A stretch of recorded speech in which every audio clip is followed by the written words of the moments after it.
మన్యం జిల్లా జిఎంఎస్ మండలం చింతలమలగం గ్రామంలో ఈ రోజు మా వీధిలో ఎస్సీ కులానికి సంబంధించిన ఒక వ్యక్తి చనిపోవడం జరిగింది. అయితే ఇది వరకు 150 సంవత్సరాలుగా వాడబడుతున్న శ్మశానం ఆక్రమణకి గురైంది. ఇది 46 సర్వే నంబర్ 5 ఎకరాల ల్యాండ్ ఉండాలి. ఇక్కడ ఇందులో 2 ఎకరాల 98 సెంట్లు చెరువు ఉండాలి. కేవలం 60 సెంట్లే చెరువు ఉంది. అంటే ఇక్కడ వ్యవసాయ పొలాలకి కబ్జాదారులకే అవకాశం ఉంటే తప్ప 150 ఏళ్లుగా వారసత్వంగా ఖననం చేసుకుంటున్న దళితులకు మాత్రం ఎటువంటి శ్మశాన వాటికి మాత్రం కనీసం లేదండి.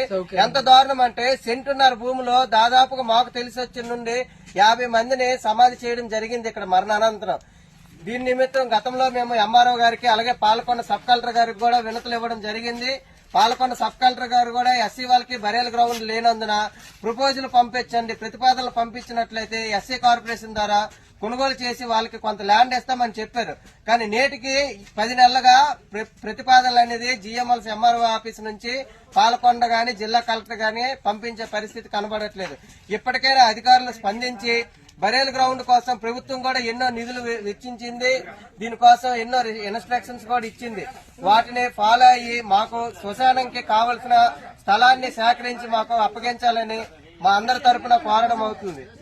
శ్మశాన వాటికి కేటాయించాలి. చింతలమలగం ఎస్సీ కులస్తులకి, చింతలమలగం ఎస్సీ కులస్తులకి, చింతలమలగం ఎస్సీ కులస్తులకి, చింతలమలగం ఎస్సీ కులస్తులకి ఆక్రమణకు గురైన చెరువుని, ఆక్రమణకు గురైన చెరువుని, ఆక్రమణకు గురైన గుండం చెరువుని, ఆక్రమణకు గురైన గుండం చెరువు స్థలాన్ని చింతలమలగం ఎస్సీ కులస్తులకి శ్మశాన వాటికి కేటాయించాలి.